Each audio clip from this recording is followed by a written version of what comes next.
Welcome. I'm Mark Lawson, president of Morningstar Music Publishers.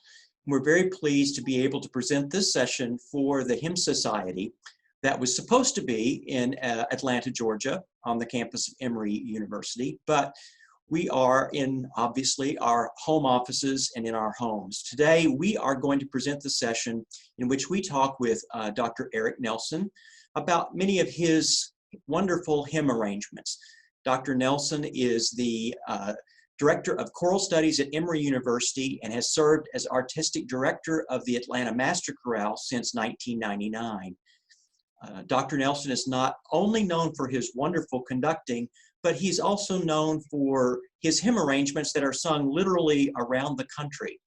And so we're going to talk a little about that arranging and about what makes a good hymn arrangement. So welcome, Eric. I know that we were supposed to be on your campus, so I'm imagining it being very hot, but enjoying a lot of Southern hospitality. It is great to see you through this medium. It is actually a beautiful day in Atlanta today. We do occasionally some years have a spring, and this is one of those years. We'll discuss your background a little bit and what kind of hymns that you experienced growing up, and then maybe a little bit about how that influences what you choose to arrange. I grew up in the church and also was trained from a fairly young age as an organist. And both of those things, I think, play into my fondness for arranging hymns. My childhood church experiences, I grew up in one of those families that we used to say that if the lights were on, we were there. And on Sunday morning, there were the grand hymns with the organ, the "O for a Thousand Tongues" and "A Mighty Fortress" and "All Creatures of Our God and King" type hymns. And then we'd be back on Sunday night. And on Sunday night, there was no use of the organ. It was piano and a song leader and maybe a gospel quartet. And everything would be a little bit more of the gospel variety, the foot tapping variety, revival hymns, and such. And they were all just hymns to me as I was growing up. I didn't really parse the difference until years later. And then as an organist, you begin to get to the point where you're doing Bach choral preludes, which are really just hymn arrangements, aren't they? With tunes that for the most part we don't know anymore, so they seem a little bit more exotic. But that idea of taking a pre-existent melody, a cantus firmus, and reimagining it, resetting it in a way that gives it new life is something that's very much deep into my DNA as a musician, and probably just as a person. In terms of which hymns I choose to set, I do think that it is that earlier experience of Sunday morning and Sunday night hymns. That the Sunday morning hymns, the grand hymns, the hymns that are part of the canon are wonderful to put my own stamp on, especially if there's kind of an occasion in which someone wants to do that hymn, and it falls to me to kind of do a fresh setting of it. But I realized a number of years ago that the Sunday night hymns had, if we're not careful, can be seen as a bit cliched, maybe, or something that isn't classical enough or artsy enough, or I don't know what term you want to put on it. Maybe overly familiar in a way. Maybe. My mother, who died at the age of 97, was a musician by ear, not trained, but sang and played the piano by ear. And she came to one of my recitals once. I can't remember now whether it was a recital or a choir concert, but it was one I was very proud of and was very happy that she was able to come. And afterwards, I asked her what she thought. And it was filled with, Renaissance music and Baroque music and things from all the periods, as choir concerts often are. And she was very non-committal at the end and kind of smirked a little bit. And I said, "How was it?" She said, "Well, it was okay, I guess." And I looked at her, hoping for a little bit more information, I guess. And she said, I just don't understand why you don't do the old hymns. And I said, Mom, we did music from the 1600s. And she said, oh, you know what I mean. And I did know what she meant. For Mhm. her, the old hymns were the hymns of her youth, the heart songs, the hymns that touched her, and probably more Sunday night hymns than Sunday morning hymns. Mhm.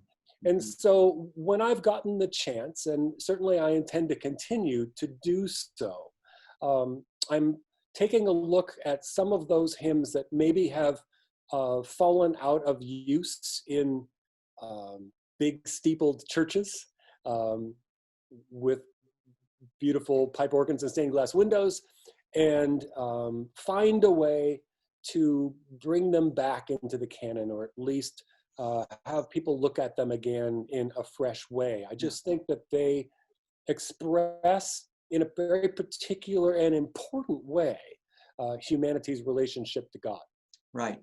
Yeah, and I think that one of the unique things about that is that you have arranged many of these to be sung with the Atlanta Master Chorale, but you didn't always have the Atlanta Master Chorale in mind when you wrote them. I think that you've written them for some church choirs, and you've written them some for the Atlanta Master Chorale. Do you envision a choir when you put these together? Do you have a particular group in mind that you're writing for when you're doing this, or are you pretty much reveling in what you feel are the beauty of that particular hymn? Yes and yes. So certainly my main guide is the hymn itself, the interrelation between the tune and the text and whatever kind of implications um, that are needed, that I'm hoping to bring out from verse to verse and moment to moment. And I have a particular sound that choirs make, and certainly I have that in my ear. It'd be a discussion for another day of which comes first. The sound of master chorale, am I hearing that in my ear, or is it because I have that sound in my ear that master chorale sounds the way they do? That's another conversation. But I think the constraints are in commissions from smaller churches in particular, are just being careful not to get too carried away in divisions. If it's a modestly sized church choir, you don't want to write for 6-part men. You might not want the tenor part to go too high for too long, and that sort of a thing. Mhm. So it's not so much the sound being made as I hesitate to use the word limitations because that seems negative, but the constraints that are put on by the place itself. And Right. sometimes the very nature of the commission will um, uh, add to the beauty of the piece itself. Leaning on the Everlasting Arms, for instance, was a commission from a church who had 2 congregants who were wonderful instrumentalists. Mhm. One played the flute, one played the cello. So he said, would you write us a hymn arrangement that involves a flute and a cello? And so, yes, right. Mhm. Mhm. And so I wonder sometimes, some pieces turn out well, and I'm happy that they exist. And I think sometimes of just the random serendipity of, if that ask had not happened, would that piece exist? Or would it Right. exist in that way? It's an interesting thing to think about. Right. So when I was in seminary, I'm just going to kind of segue into something here.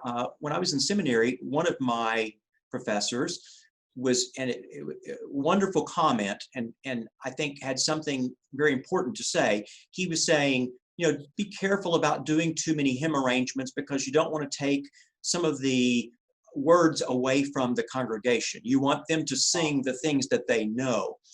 And so I kind of came out with that philosophy for a long time. And then I started realizing, though, that sometimes the congregation wants to sit back and hear it in a new, and sometimes listening to it is different than singing it. And I kind of hear that in your arrangements. I kind of hear you bringing out particular moments, um, And how do you feel about that? You know, when you're doing these, do you feel that you're taking anything away from the congregation, or do you feel like you're adding another layer of meaning on top of that?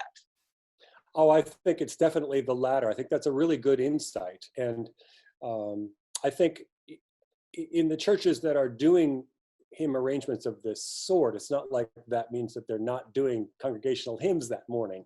So Right. it's an addition for me. I also grew up in a church where it was pretty common that there'd be also a soloist or a duet or something during the morning as well. So there was always a mix of actively singing oneself and listening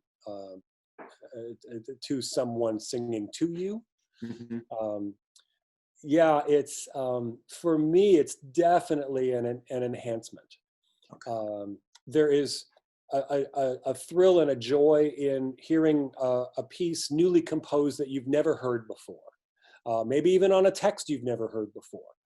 And all of that kind of brings a jolt of new energy into the service and into your life.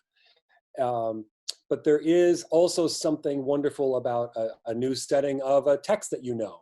Someone this week is writing a new setting of "Oh, Come, Let Us Sing to the Lord," right? Or the 23rd Psalm. It's going to be happening. Some hymns, some texts are just always going to find another setting of them, and that's a great thing. Right.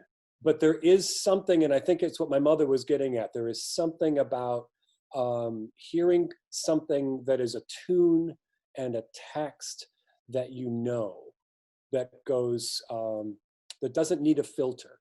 You know every word of it, and there's maybe implications. You remember singing it when you were younger. You remember singing it standing next to your grandmother, right? You remember that it was your sister's favorite hymn, all those sorts of things. You remember the first time you heard it, and the theological content in it is important to you and well known. And so I think hearing something like that come at you. So if it's the hymn version of that, then it's out of the hymnal, right? I mean, maybe the organist or pianist is filling around a little bit around the edges, but mostly you're just singing it the way it's written. And the arrangement can highlight some things. It can slow it down, speed it up, change the key. It can add a counter melody. It can change the harmony a little bit. It can linger on a thought.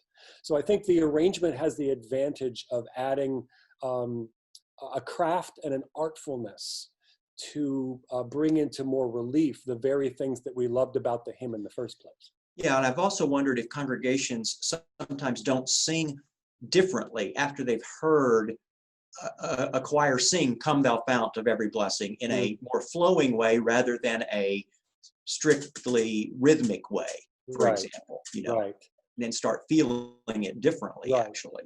Well, and it is certainly possible to sing with your whole heart and your whole mind. But it's also possible to sing in the same way it's possible to kind of recite the Lord's Prayer or the Creed. It's possible to just kind of go through the motions of singing along. Right, And, right. and certainly there are some people in a congregation who are kind of reluctant to sing out loud. They're a little nervous about their own voice for some strange reason. And so the arrangement again allows us to linger on thoughts and ideas and for them to free themselves up to really listen. Yeah, At least that's the hope. yeah. So you mentioned earlier "Leaning on the Everlasting Arms," which I think is the first piece that we published in the Atlanta Master Chorale series. One of the things that you do in that particular arrangement is you're singing along with the "Leaning on the Everlasting Arms," and then all of a sudden you bring in another thought from another hymn. And I think you've done that in a couple of different arrangements. And it's not a medley by any means. Yeah. It's saying, oh, this hymn also seems to address this in a different way.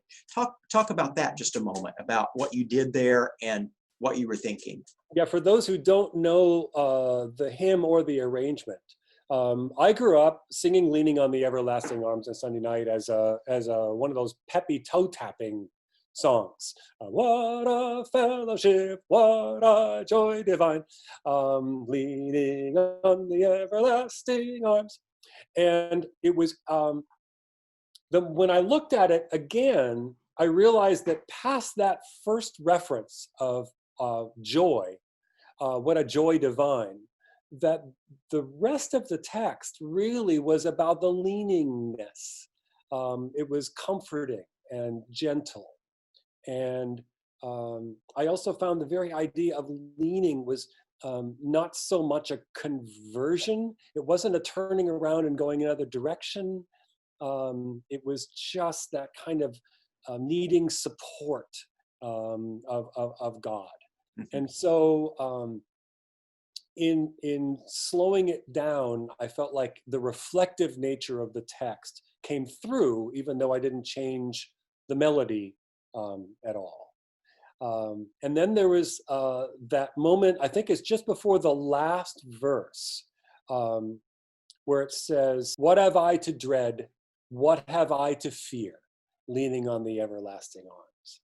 And in preparation for that moment of beginning the last verse, it occurred to me, for reasons that are certainly unknown to me, that fragment of Amazing Grace that says, "Through many dangers, toils, and snares, I have already come." And so the men of the chorus sing that fragment as though to remind us that this thing that we might be worried about is not the first thing we've ever been worried about. And we've got through all the others. God's been faithful, and he'll be faithful again. And so it is it functions musically as a little bit of a moment that is unexpected.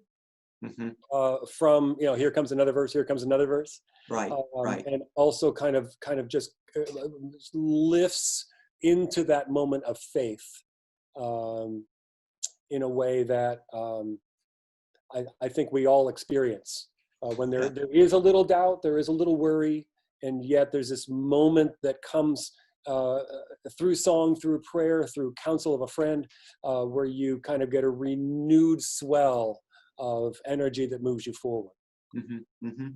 And I think that one thing that I'm hearing is the fact that during this time, this particular time that we're all facing, uh, a lot of this kind of hymn, this kind of music is what people are turning to think in terms of God's everlasting presence, God's steadfastness. So I think it's a good one for today, actually.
Another one that's in the series that is actually not an old hymn, but a newer hymn, is your setting of When Memory Fades, which is the wonderful text by Mary Louise Bringle, and tune is Jane Southwick Cool. It was being sung in several different denominations. And you've made a very unique setting that has made, made its way around in so many different ways. Matter of fact, I'll say that 2 years ago, when we did a series of ACDA conferences, I was shocked that in every region, it was a public high school that sang your arrangement of this. And I've always thought of it as a prayer, and maybe that shouldn't be in schools, but it was obviously something that they were relating to and putting into their programs. Talk a little bit about how you discovered that and some of the feelings that went into your arrangement of that particular piece.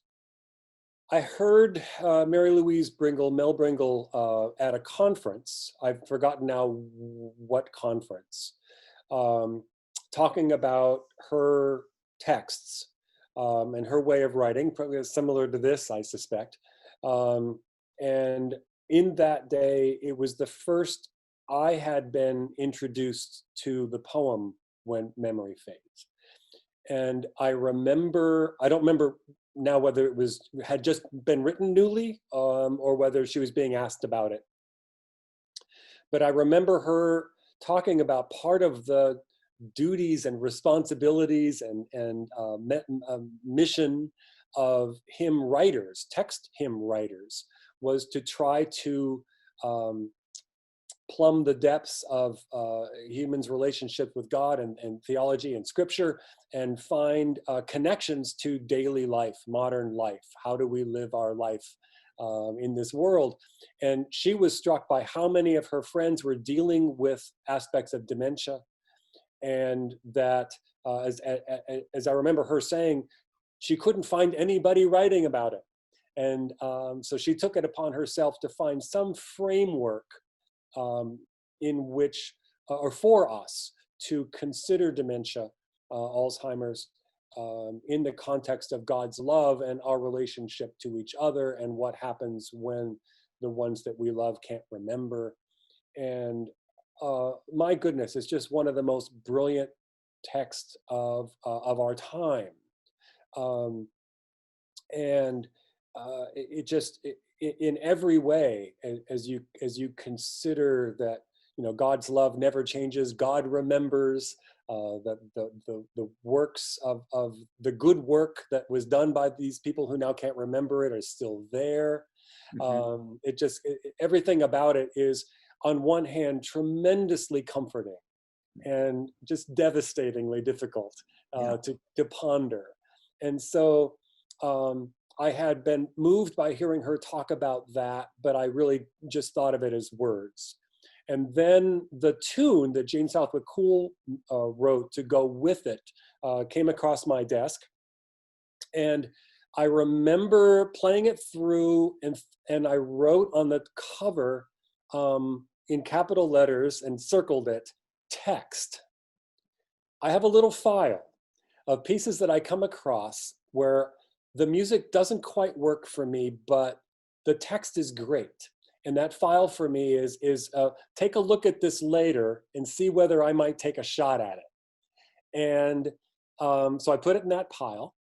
And when I had the chance and the purpose to maybe do a setting of something related to Alzheimer's, I picked it up again and realized that I actually loved the tune and the way that the tune worked with the text, and really just wanted to find a setting that made it speak more clearly and directly. And that's what happened. And in this case, some tunes and texts need a little help from the arranger to kind of give them a little bit more interest and a little more energy, a little more complication, a little more art. This was one of those where the challenge was to heighten the effectiveness of tune and text while getting out of the way, to do it as simply as possible, to enhance without calling any attention to anything along the way. Yeah, yeah. Talk about the ending. I think that's one of the striking moments of the piece. So the tune itself begins, when memory fades and recognition falters. One of the things arrangers do, and I did in this case, is you take the beginning shape of a tune and then modify it a little bit to become the introduction. So the piano introduction begins da da da da dee, and then it kind of moves away into something else. And I use that as the introduction. It's of course baked into every phrase of the verses, and I use it as the interlude. So by the time the piece is over, we've heard that when memory fades and da dee da da dee, really all piece long. And so even if a listener, a congregant, or a member of the audience is hearing the piece for the very first time, by the time it gets to the end, that's familiar. They've learned it. They remember it. And so when it got to the end,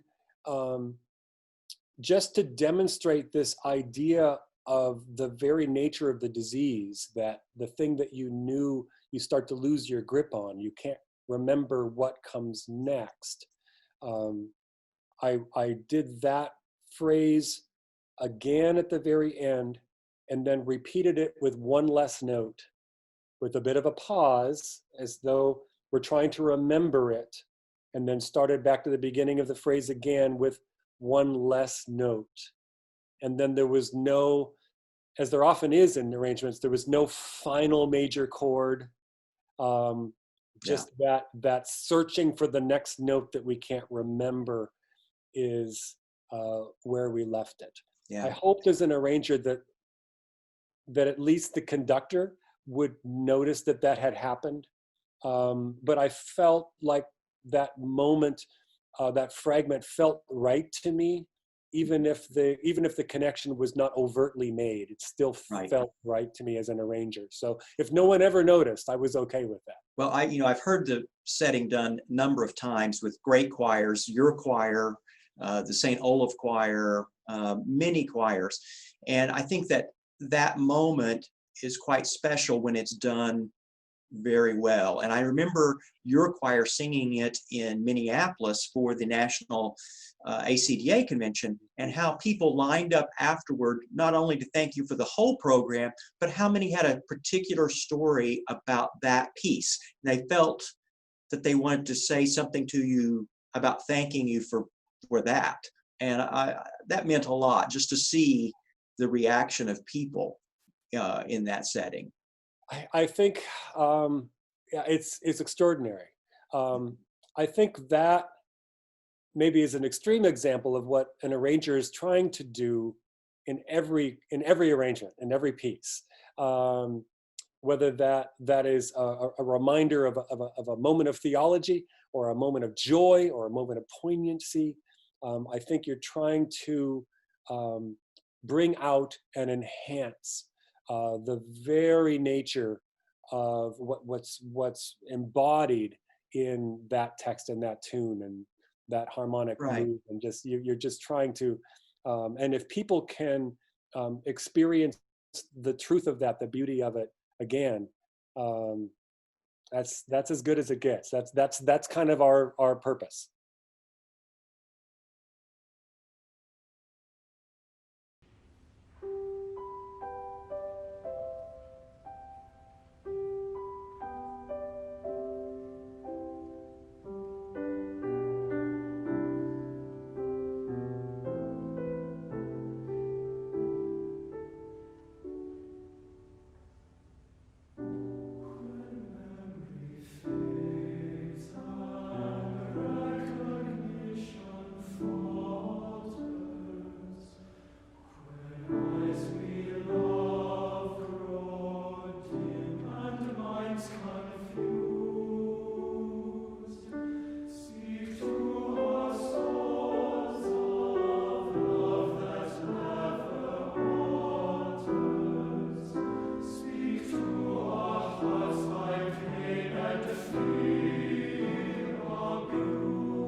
talk a little bit about the whole idea of arranging hymns. And for those that are actually listening to this who want to do this themselves, you took a couple of real iconic hymns like How Great Thou Art and Silent Night, in which there are literally maybe 1,000 arrangements of those. I don't know. There are many. And you did something very unique with them. What would you say to an arranger about when you're looking at something that's been set many, many, many times? How do you look at that with fresh eyes without being affected by all the other settings that you've seen before? That's a really good question. For me, and I hope this doesn't come across with some kind of implied arrogance, but for me, there's something that I'm looking for, searching for, hoping for, needing, that I can't find in those other settings. I may like them, I may have performed them, I may have done them, I may be very fond of them, but there's something about them that is not quite what I need or what I'm trying to get after. And then I will want to take a shot at it. There's sometimes external factors. In terms of Silent Night, the accompanist of Atlanta Master Chorale was very artful when playing simple exposed tunes, Brahms intermezzos, Chopin intermezzos, type things. And I was always very fond when she would do that thing. People who know Brahms and Chopin will know that there's very often they'll have a tune going, and then they'll play a note that's kind of in the middle register and then leap up a 12th or 15th or an octave to a note that's higher. And it's kind of a ka-tink, ka-tink. And I enjoyed that. And so it was for a particular Christmas concert, and I was needing a setting of Silent Night that I didn't find one that did exactly what I wanted. So I wrote this one and then included, I think unusually, the entire first verse, if I'm remembering my own arrangement correctly, the entire first verse is a fairly slow version of the entire Silent Night with the piano. It is. The choir just stands there and waits. And I don't know if somebody said, hey, would you do me an arrangement of Silent Night, that would have been what I would have done. But I did that to feature, that particular player. And then it turns out, of course, there's hundreds of players who love to do exactly that. Right. And I think the waiting, that slow presentation of Silent Night, often it's done at the candlelight portion of the Christmas concert near the end. And the quietness, the implied silence of waiting that long before the choir begins to sing, created something very special. In the terms of How Great Thou Art, my worry was that it would be dismissed as, oh, I'm not going to, I'm not even going to listen to the arrangement because we don't do that here.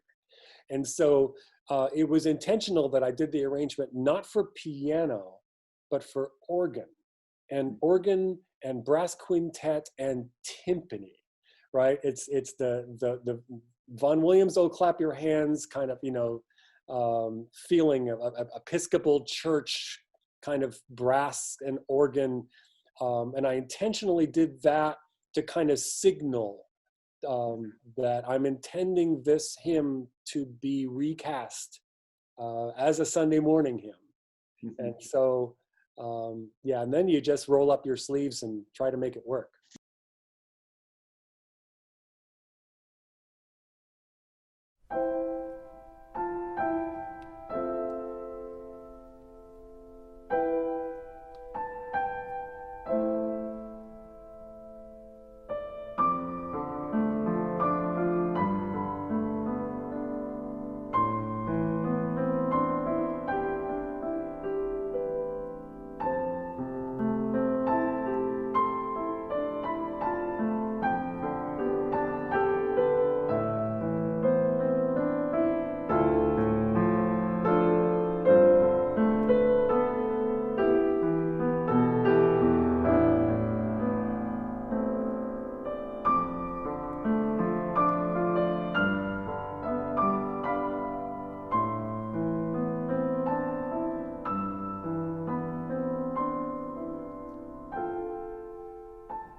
I think it's interesting.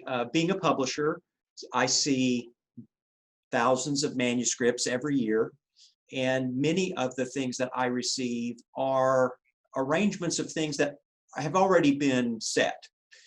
And so I know when I open that up and I look at it for the very first time, I say, okay, what is going to be different about this than anything I've seen before? What touches me in a new way that I haven't had, And I think your pieces do that. I can see that you think that way when you're crafting these. And I guess that would be what I would say is something that everyone who's wanting to set something is how is this different than what I've done before or has gone before?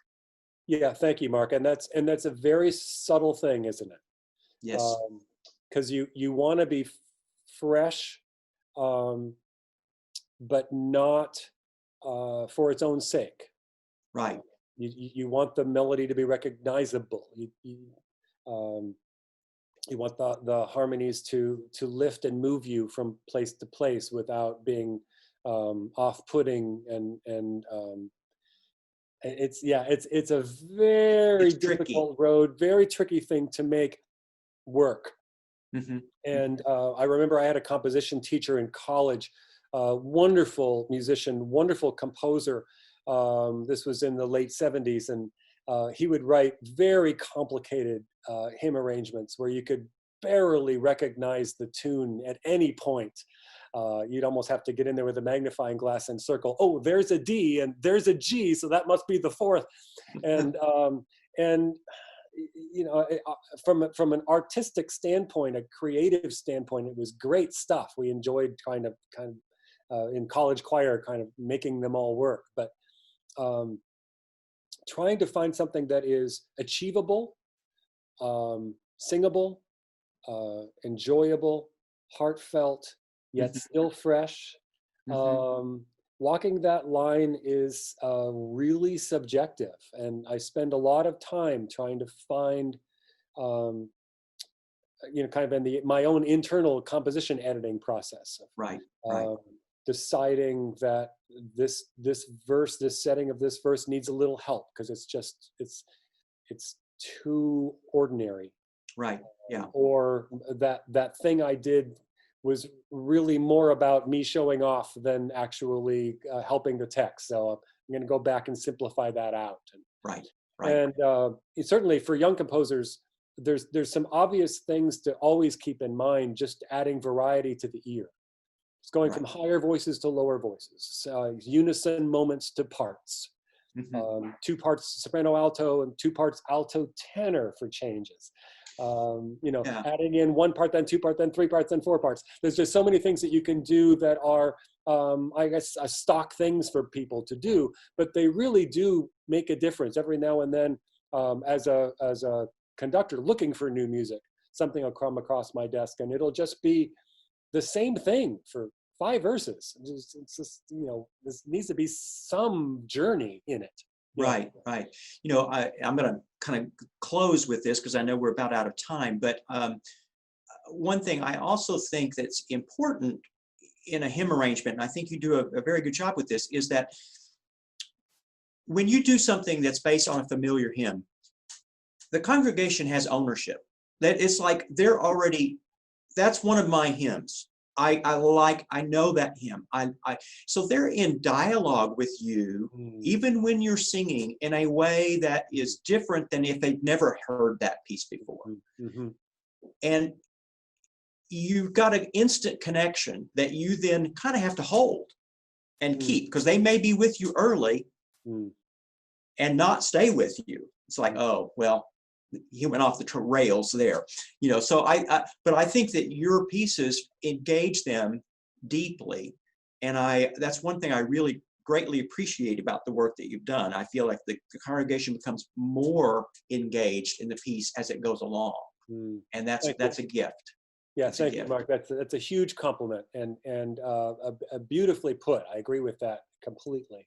There's always the hope that when the arrangement is finished and I send it over to you, that it will not only kind of work, be successful on some kind of intellectual musical craft level, though that is certainly part of it.